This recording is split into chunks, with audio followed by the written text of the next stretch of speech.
Welcome student and friends. आज हम लोग बिजनेस स्टडी पढ़ेंगे क्लास 12 के लिए। आज हम लोग एक नया चैप्टर पढ़ेंगे संगठन। इससे पहले हम लोग नियोजन पढ़ चुके हैं।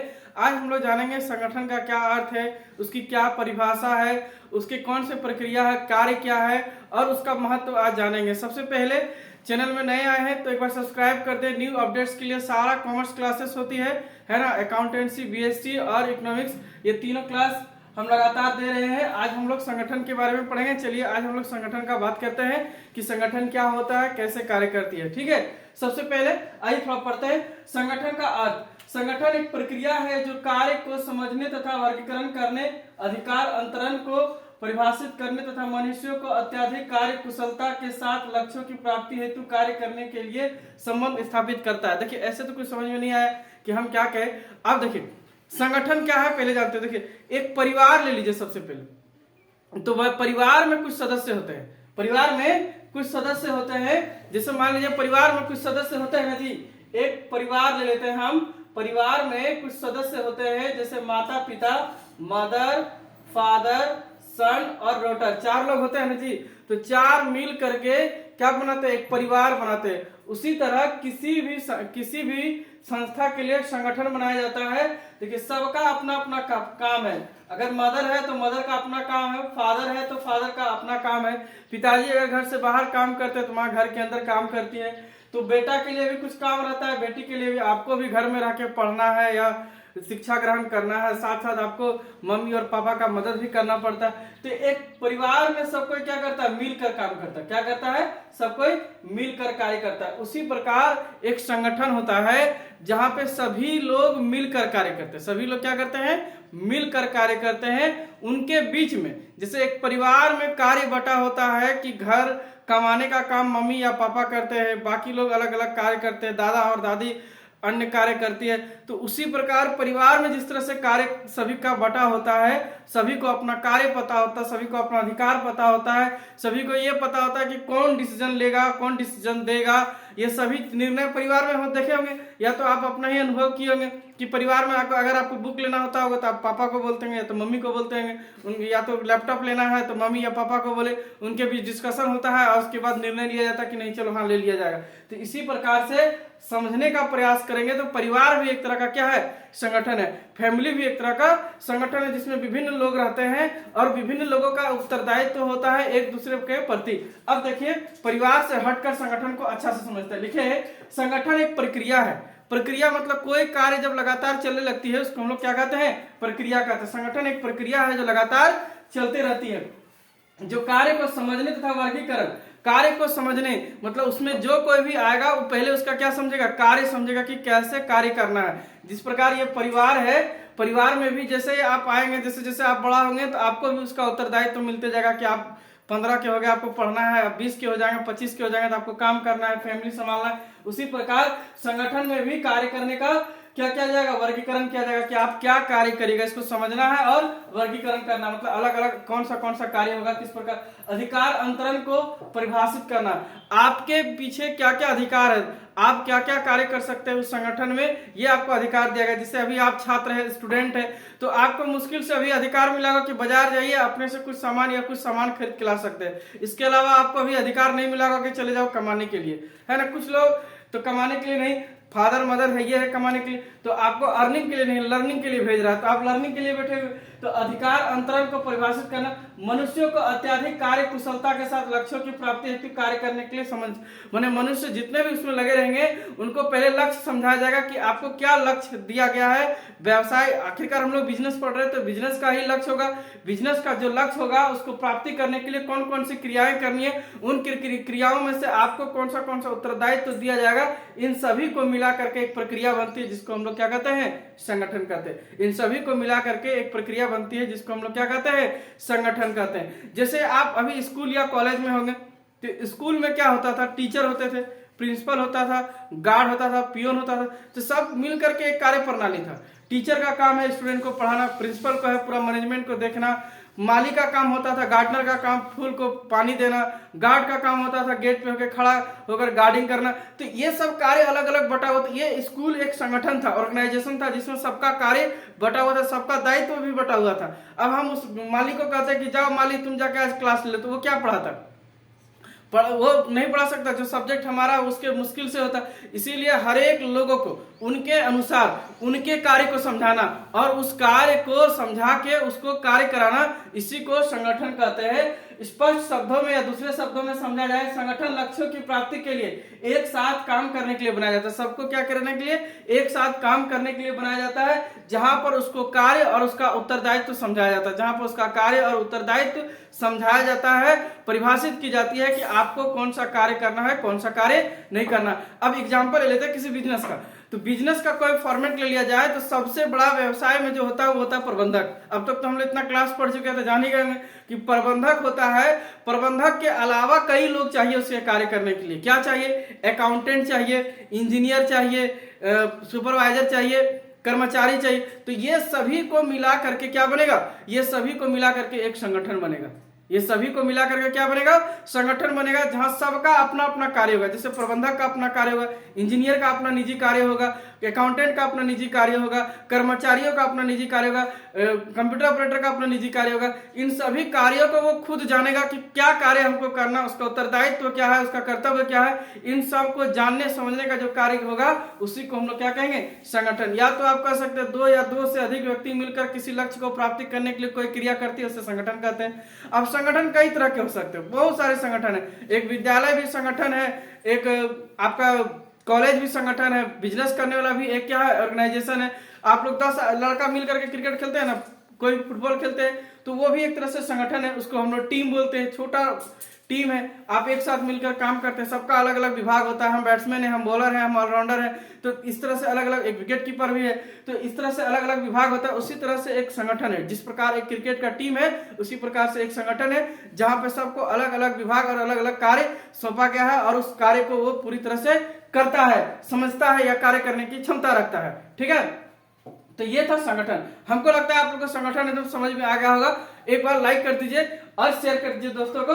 संगठन के कार्य आज हम लोग जानेंगे कि संगठन के क्या कार्य है, या तो कार्य या तो प्रक्रिया, कि किन प्रोसेस से संगठन काम करती है या उसका कौन कौन सा कार्य है। दोनों सेम है, आपको सिर्फ समझना है। तो सबसे पहले कार्य की पहचान करना तथा विभाजन। संगठन क्या कार्य करती है? निर्धारित योजनाओं की पहचान करना तथा कार्य का विभाजन करना। कार्य का विभाजन इस प्रकार हो कि कर्मचारी को बोझ ना पड़े। देखिए, सबसे पहले काम है कि नियोजन तैयार किया गया था। सबसे पहले हम लोग प्रबंध पढ़ चुके थे, प्रबंध का उत्तरदायित्व पढ़ चुके थे। उसके बाद नियोजन हाल ही में पढ़े।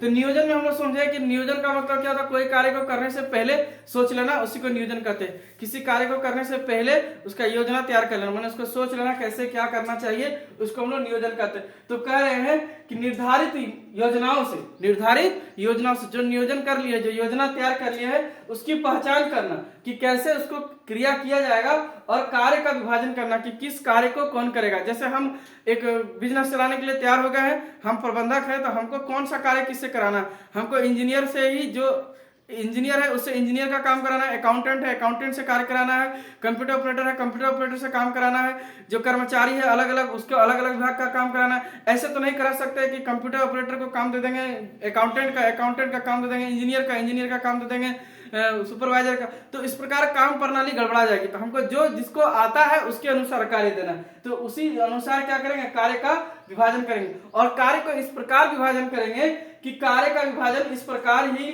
कर्मचारियों को बोझ ना पड़े, किसी भी कर्मचारी को क्या ना पड़े? बोझ नहीं पड़े कि ये काम कर सकेंगे या नहीं कर सकेंगे।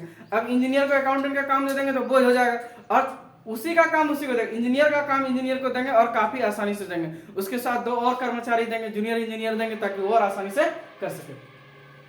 विभागीकरण, कार्य को अलग अलग विभाग जैसे वित्त विभाग, उत्पाद विभाग, विक्रय विभाग आदि में बांटना इस कार्य प्रणाली को आसान हो जाती है। देखिए, संगठन का कार्य को आसान करने के लिए उसको हम लोग क्या करते हैं? अलग अलग विभाग में डाल देते हैं, एक अलग अलग डिपार्टमेंट में बांट देते हैं। जिसमें से कहेंगे कि वित्त डिपार्टमेंट है, मनी का डिपार्टमेंट है, पैसा का डिपार्टमेंट है, उत्पाद प्रोडक्शन डिपार्टमेंट है, या तो सेलिंग डिपार्टमेंट में, अलग अलग डिपार्टमेंट में हम लोग बांट देंगे ताकि कार्य प्रणाली क्या हो जाए? आसान हो जाए। कर्तव्यों का निर्धारण, जब विभाग का निर्धारण हो जाता है तब सभी कर्मचारियों का उनका कर्तव्य एवं उत्तरदायित्व का निर्धारण कर दिया जाता है। जब सभी का विभाग बढ़ जाएगा, सबसे पहले क्या बढ़ जाएगा, कार्य, अलग अलग लोगों को कार्य बांट दिए। कार्य बांटने के बाद उसका अलग अलग विभाग दे दिए हम लोग कि आप वित्त विभाग संभालिए, आप विक्रय विभाग संभालिए, आप किसी और विभाग को संभालिए। संभालने के बाद सबको अपना अपना कर्तव्य बता देना है कि आपको क्या कर्तव्य बनता है, आप कितना से कितना दूर तक कार्य कर सकते हैं, और उसके साथ आपको उत्तरदायित्व भी रहेगा इस कार्य को इस प्रकार किया जाना। जैसे एक अकाउंटेंट होगा, अकाउंटेंट का काम मिल जाएगा, ये वित्त विभाग में काम करेगा अकाउंटेंट, निश्चिंत है, इसमें से कोई विभाग में से वित्त विभाग ही मिलेगा अकाउंटेंट को। फाइनेंशियल डिपार्टमेंट में उसको कर्तव्य मिलेगा कि सभी लेखा जोखा आसानी से देखा जाए, बेहतरीन से लिखा जाए, गलती ना किया जाए, त्रुटि ना किया जाए, और उसका ऑडिट करते रहना है। ठीक है, तो ये उसको उत्तरदायित्व दिया रहेगा। उसके ऊपर उत्तरदायित्व होगा कि हमको गलती नहीं करना है, ये उसका काम रहेगा।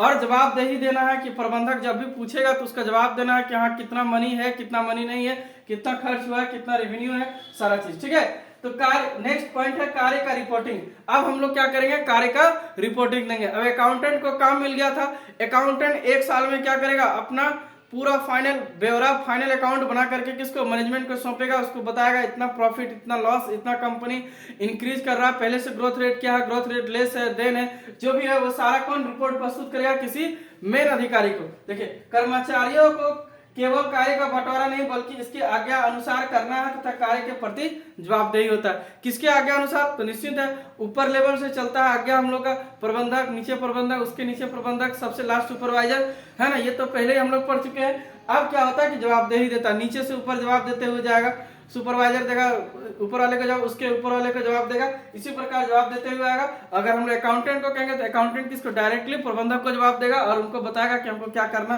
क्या क्या हुआ बिजनेस में, क्या क्या लॉस हुआ, प्रॉफिट हुआ, इनके बारे में जानकारी देगा। आइए अब हम लोग जानते हैं संगठन का महत्व, इसका क्या महत्व है, इसका फटाफट चर्चा कर लेंगे। आज का सेशन में इतना ही है, थोड़ा बने रहिए। देखिए, जितना आप बने रहिएगा उतना ज्यादा आप सीखिएगा।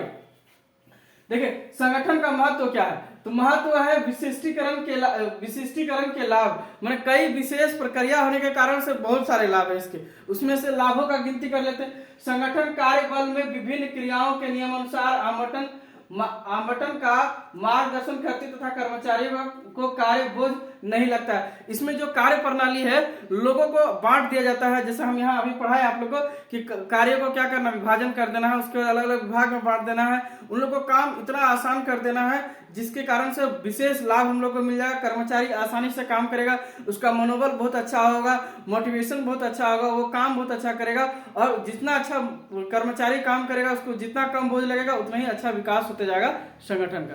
ठीक है, तो इसको बहुत सारे लाभ है जिसको हम लोग एक बार में लिख दिए हैं, विशेष लाभ है जिससे कर्मचारियों को, जैसे काम पर जितना कम बोझ पड़ेगा उतना ज्यादा कर्मचारी काम करेगा। ठीक है, कार्य करने के संबंध का स्पष्टीकरण, कार्य करने तथा उसके रिपोर्ट को कौन और किसे प्रदान करेगा, आदेश को देना तथा उनका पालन करना आदि स्पष्ट हो जाता है। देखिए, संगठन में एक क्रिया बन जाती है कि कौन किसको आज्ञा देगा, कौन किसको रिपोर्ट देगा। तो सबसे पहले हम बताएं कि ऊपर लेवल से आज्ञा पड़ता है नीचे लेवल तक, और नीचे लेवल से जवाबदेही कहां चलेगी, ऊपर लेवल तक, है ना।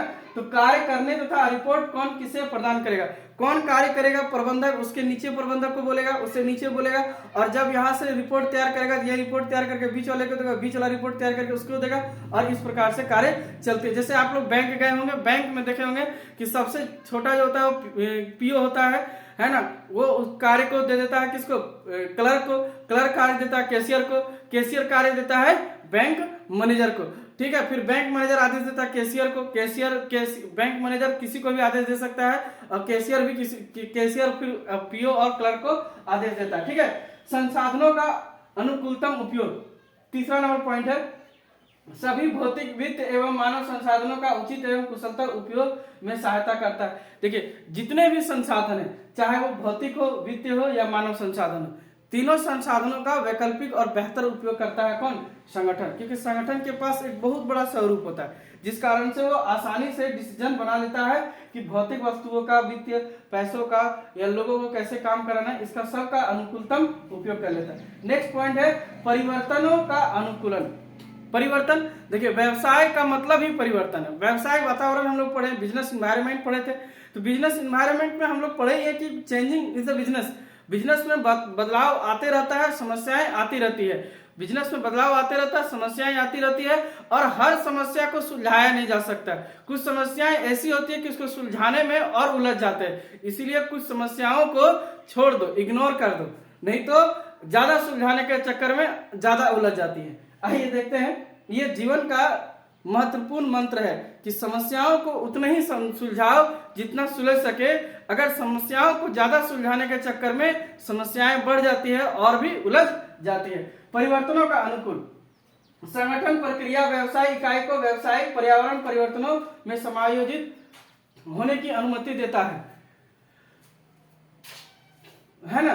तो परिवर्तन, जो भी कुछ परिवर्तन होता है बिजनेस में, उसको तुरंत बदलाव करने का अनुमति देता है। संगठन बहुत बड़ा होता है, विचार करना है और जो भी बदलाव होगा उसको फटाफट एक्सेप्ट करना है और उसके अनुसार चलना है। और नेक्स्ट है प्रभावी प्रशासन। संगठन कर्तव्यों तथा जवाबदेही को स्पष्ट करता है। संगठन जो है, जितने भी लोग काम कर रहे हैं उसको सबका कर्तव्य और सबका जवाबदेही को बनाता है कि आपको क्या क्या काम करना है और आपको उसके प्रति जवाब भी देना है। और यह सामंजस्य तथा पुनरावृत्ति से बजाता है। अगर कोई गलती हो जाती है या कोई समस्या आ जाती है तो आपको ये पहले बार बार रिकॉर्ड में लिख लिया जाता है कि इस प्रकार की गलती है, इस प्रकार की पुनरावृत्ति दोबारा नहीं किया जाएगा, ये दोबारा नहीं होगा। ठीक है, नेक्स्ट पॉइंट है कार्मिकों का विकास। संगठन प्रबंधकों में सृजनात्मक को बढ़ावा देता है। सृजन का मतलब अपने आप में क्रिएटिविटी बनाने का मौका देता है। प्रबंधक सभी कर्मचारियों को और पहले से और बेहतर कार्य करना में कुशलता है ना। प्रबंधक के दैनिक कार्य को आसान हो जाता है, कर्मचारी को अपने कार्य में निपुण हो जाता है। वो धीरे धीरे अपने आप को और मोस्ट बेस्ट करना शुरू कर देता है। कर्मचारी काम करते करते उसका क्या हो जाता है, बेहतर और बेहतर बन जाता है, जिस कारण से उसको क्या मिलने लगता है, प्रमोशन मिलता है ना जॉब में जी। चलिए, और अगर आपको इससे जुड़ी हुई कोई भी खबर या चैनल से जुड़ी हुई खबर चाहिए तो न्यू भारतीय एजुकेशन टेलीग्राम में आपको मिल जाएगा, इसका PDF भी मिल जाएगा। ठीक है, आज के लिए इतना ही। थैंक यू, जय हिंद।